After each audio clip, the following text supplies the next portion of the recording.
Welcome again to Daily Life Connection. Thanks for joining us.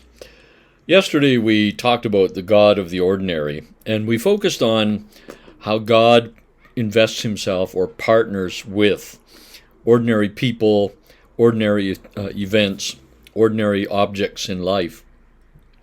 You know, like the Eucharist, when Jesus said, "This bread is my body, this cup, this wine is my blood."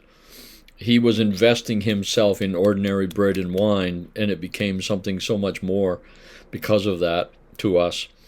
Today I want to look at the same idea of God of the ordinary, but I want to look at how God invests himself in time.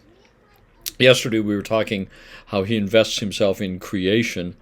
The Word became flesh and dwelt among us. But today I want to look at the God who invests himself in time. In Galatians chapter 4 and verse 4, we read this wonderful scripture that says, "But when the fullness of time had come, God sent his Son, born of a woman." God sent his Son into time. Now, we know that God lives outside of time. We don't understand that, can't comprehend it. But it is just a reality that God transcends time. He lives outside of time.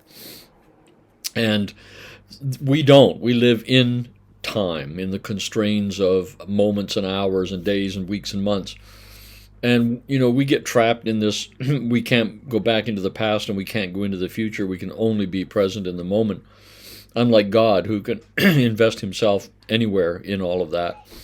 But I really want to look at the idea today that God is a God who invests himself in time. He comes into this dimension with us, which is wonderful news.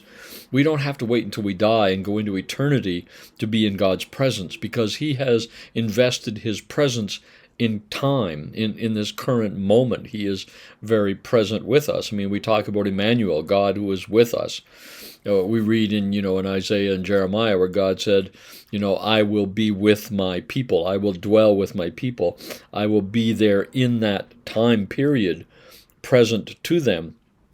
And we see that all through scriptures. And it's incredible truth that God, because God invests himself in time, it means he is present in every moment of our day.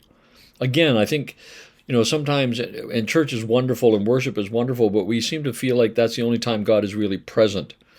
And that's not true. His presence may manifest in a different way there, and his presence is truly rich because we are intentionally, I think that's one of the reasons church is so rich, is because we are being intentional about being present to his presence in that time frame. And I would just like to encourage us to have that same sort of intentionality all the time, all through our day.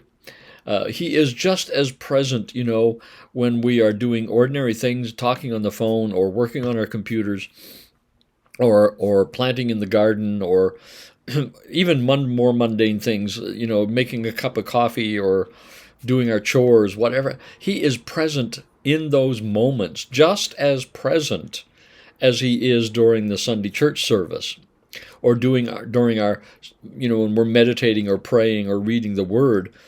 We become very aware of his presence. And I would like to encourage us to think about ways that we can become present to his presence in every moment of our day. When we wake up in the morning, he is present with us.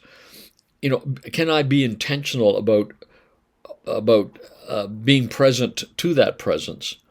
When I'm getting ready for work, or when I'm getting showered in the morning, or when I'm having my breakfast, can I be? And I think, over the years, the church has developed some rituals that try to help us do that.